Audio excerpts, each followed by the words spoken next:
अस्सलाम वालेकुम and welcome to our YouTube channel. My name is doctor Syed Haider और आज हम जिस टॉपिक पे बात करेंगे उसको कहते हैं बाउल कैंसर। बाउल कैंसर के बारे में बात करेंगे। बाउल कैंसर का मतलब ये है कि आपका जो बाउल है, स्पेशली जो आपका कह लें कि लार्ज बाउल है, जहाँ पे जिसके अंदर कह लें कि आपका कोलोन और रेक्टम इन्वॉल्व होता है। ठीक है, अगर कोलोन को हम देखा जाए तो उसके अंदर मतलब सीकम है, असेंडिंग कोलोन है, ट्रांसवर्स कोलोन है, डिसेंडिंग कोलोन है, सिग्मॉइड कोलोन है और रेक्टम आता है। ठीक है, अब इन सब के बारे में बात करेंगे और इसको आप लार्ज इंटेस्टाइन भी कहते हैं। सही, लार्ज इंटेस्टाइन के पार्ट्स हैं सारे, और कोलोन कैंसर भी कहते हैं या बॉल कैंसर भी कहते हैं।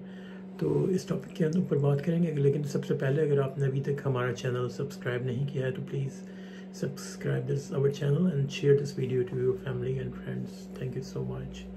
तो चलते हैं अपने टॉपिक की तरफ, बॉल कैंसर के ऊपर बात करते हैं। तो सबसे पहले हम बात करते हैं कि इसके सिम्टम्स क्या क्या मिलते हैं, मतलब किस तरह से पता चलता है कि आपको ये बॉल कैंसर है या कोई और कंडीशन नहीं है। ठीक है, तो मेन सिम्टम जो इसके अंदर मिलता है तो उसके अंदर ये है कि जो आपको जो है ना, आपकी बाउल हैबिट चेंज हो जाती है। चेंज इन बाउल हैबिट मतलब अगर आपको कभी कॉन्स्टिपेशन रहेगी, कभी आपको जो होता है डायरिया होगा, कभी अपोजिट हो जाएगा, मतलब कभी आपको डायरिया है, कभी कॉन्स्टिपेशन है, कभी आपको जो होता है स्टूल आप नॉर्मल पास कर रहे हैं। सही है, और ये कि आपका जो स्टूल आप पास करेंगे वो काफ़ी सॉफ्ट होगा। ठीक है, और इसके साथ साथ आपको जो होता है बहुत ज़्यादा कह लें कि यूजुअल अगर आप मतलब दिन के अंदर 1 या 2 दफ़ा जाते हैं टॉयलेट, तो उसके लिए आपको क्या कहते हैं कि इसका टाइम ड्यूरेशन और इसके साथ साथ इसकी आप कहते हैं कि फ्रीक्वेंसी बढ़ जाती है। आपको मतलब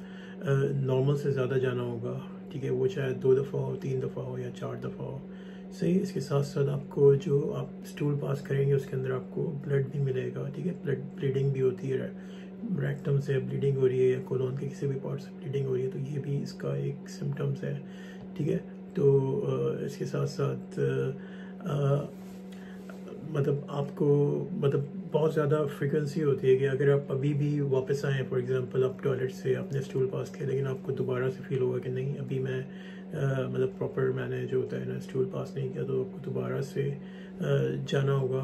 तो इस तरह से इसके अंदर आपको फ्रीक्वेंसी मिल रही है और आप फील करते हैं कि अपना जो है स्टमक प्रॉपरली एम्प्टी नहीं हुआ है और आपने स्टूल पास नहीं किया है। ठीक है, तो इसके साथ साथ आपको स्टमक पेन मिल रहा होता है, जिसको टमी एक भी कह लें, और इसके साथ साथ लम्प मिलता है, कभी कभार लम्प फील होता है, मास सा फील होता है आपको स्टमक के अंदर।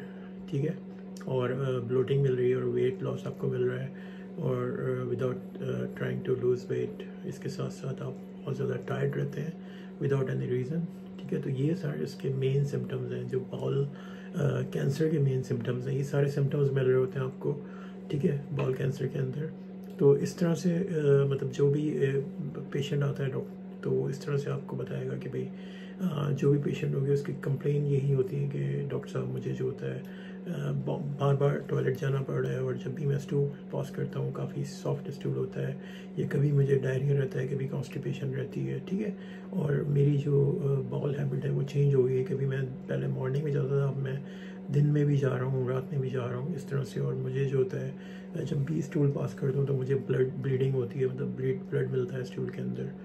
ठीक है, और ये कि आपको इसके साथ साथ जैसे बताया कि वेट का भी आप बताएंगे कि पेशेंट बताता है कि भाई वेट भी मतलब कम हो रहा है, आस्ते आस्ते गिर रहा है, और इसके साथ साथ बहुत ज़्यादा फीलिंग टायर्ड और विदाउट एनी रीज़न, कोई रीज़न नहीं है, और मुझे बहुत ज़्यादा वीकनेस होती है और टायर्डनेस होती है।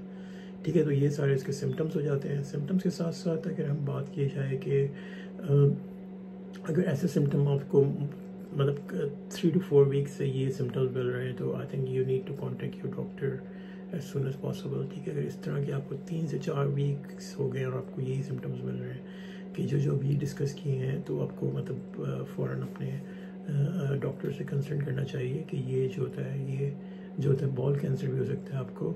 ठीक है, और इसके साथ साथ अगर कॉजेज़ की बात की जाए कि भाई क्या रीज़न होता है बॉल कैंसर का, मतलब किन लोगों के अंदर कॉमन है, तो इसके अंदर ये होता है कि अगर आपकी एज 50 ईयर्स से ज़्यादा है और आप सिगरेट स्मोक करते हैं या आपका वेट भी ज़्यादा है, इसके साथ साथ आपकी फैमिली हिस्ट्री में कोई बॉल कैंसर रह चुका है, आपके ब्रदर सिस्टर या पेरेंट्स या फिर आपके कोई रिलेटिव क्लोज रिलेटिव के अंदर रहा है, तो उनको ज़्यादा चांसेस होते हैं। और इसके साथ साथ आपको कोई इन्फ्लेमेटरी बाउल डिजीज़ है, बाउल डिजीज़ जो इन्फ्लेमेटरी बाउल डिजीज़ होती हैं, जिसको क्रॉन्स डिजीज़ या अल्सरेटिव कोलाइटिस आपको है साथ साथ, ठीक है, या आपके कोई स्टमक बॉल के अंदर भी पॉलिप ग्रो करते हैं, मतलब पॉलिप मिला है कोई ना कोई ऐसी अबनॉर्मल या बिनाइन ग्रोथ भी रह चुकी है, ठीक है, या आपके साथ कोई आपको सिंड्रोम है, कोई भी एब्डोमेन से रिलेटेड कंडीशन है, या कोई ऐसा सिंड्रोम है जो कि फैमिली में रन करता है, जो जिसके अंदर पॉलिप डेवलप होते हैं, ठीक है। पॉलिप का मतलब ये होता है कि स्मॉल सा मास या बिनाइन ग्रोथ डेवलप होती है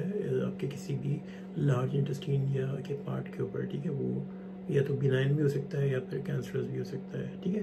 तो ये सारे आपको सिम्टम है। इसमें आपको ये करना चाहिए कि आपको बहुत ज़्यादा हेल्दी डाइट यूज़ करें। अगर आपको ये मिल रहा है चीज़ें, डाइट जो होता है उसके अंदर आप वेजिटेबल्स का इस्तेमाल ज़्यादा करें, फ्रूट्स का ज़्यादा खाएँ आप, ठीक है। और ये कि एक्टिव रहें, एक्सरसाइज कोशिश करें आप डेली रेगुलरली करें, या तो एक्सरसाइज करें या तो वॉक करें आप एटलीस्ट 20-25 मिनट्स, ठीक है।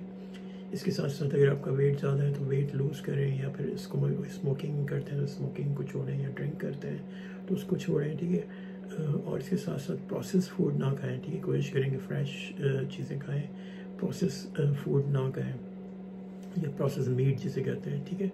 प्रोसेस मीट जो रखा हुआ होता है बहुत ज़्यादा, मतलब टिन के अंदर अवेलेबल है या पैकेट्स में मिलता है, इस तरह का फूड ना खाएं, क्योंकि इसके अंदर प्रिजर्वेटिव यूज़ होते हैं, जो केमिकल्स यूज़ होते हैं उनको मतलब उनका ड्यूरेशन टाइम पीरियड के लिए है, बढ़ाने के लिए, तो वो उनके अंदर ऐसे कार्सिनोजेंस होते हैं जो कि कैंसर कॉज करते हैं, ठीक है। तो ये अगर आपको ये सारे सिम्टम्स हैं तो हमने कॉजेज़ भी डिस्कस कर ली, ये भी बात हो गई। तो अगर फॉर एग्जांपल आपको मतलब बाउल कैंसर डायग्नोस हो गया है, आपको पता चला है कि भाई सस्पेक्ट करते हैं या तो बाउल कैंसर, ठीक है, तो मोस्ट कॉमन टेस्ट इसके अंदर जो होता है उसको कोलोनोस्कोपी करते हैं। कोलोनोस्कोपी एक जो होता है एक प्रोसीजर होता है जिसके अंदर एक कैमरा होता है, वो आपके बॉटम के थ्रू पास करते हैं और रेक्टम के थ्रू जाता है, और फिर वो प्रॉपर पूरे कोलोन्स के अंदर घूमता है।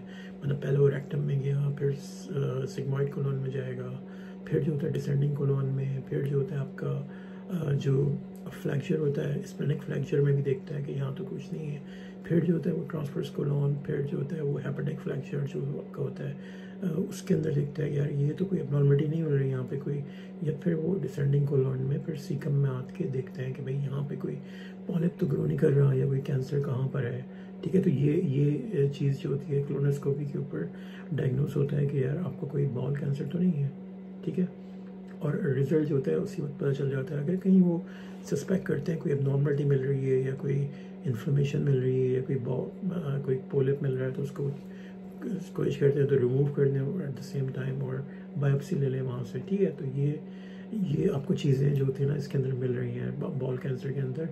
तो अगर आपको मतलब इस तरह की कंडीशन डेवलप हो गई है कि आपको कि ये सारे सिम्टम्स मिल रहे हैं, ठीक है, सो आपको चाहिए कि आप अपने डॉक्टर से कांटेक्ट करें। और ये मतलब कि ये कोलोनोस्कोपी जो होती है, कोलोनोस्कोपी जो कि आपका प्रॉपर कैमरे के थ्रू एग्ज़ाम होता है, और इसका जो होता है बेस्ट टेस्ट होता है रूल आउट करने के लिए कि आपको कोई बाउल कैंसर है या कोई और कंडीशन है आपको। सही ट्रीटमेंट के अंदर बात कर लीजिए तो ट्रीटमेंट इसका डिपेंड करता है कि साइज़ ऑफ द ट्यूमर या साइज़ ऑफ द कैंसर कितना है और किस जगह पर है, ठीक है, या खाली कोलोन में है या रेक्टम में है या दोनों जगह पर है, कोलोन रेक्टम दोनों जगह है, ठीक है। और कहीं जगह फैला तो नहीं है, कहीं पे स्प्रेड तो नहीं कर गया, वो ब्लड के थ्रू तो नहीं बोन में चला गया, या किसी और ऑर्गन में तो नहीं चला गया, लिवर में या कहीं और तो नहीं चला गया, ठीक है।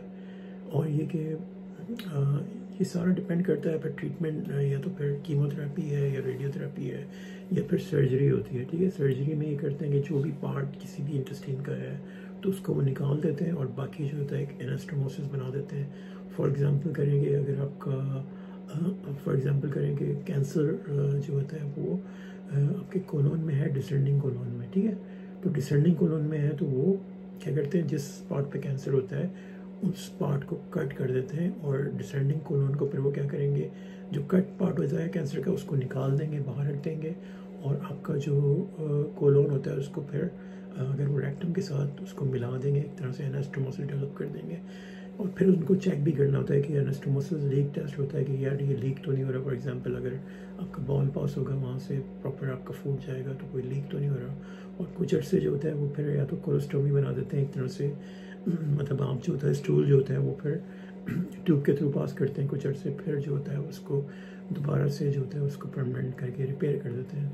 ठीक है, तो ये इसके अंदर होता है सर्जरी में।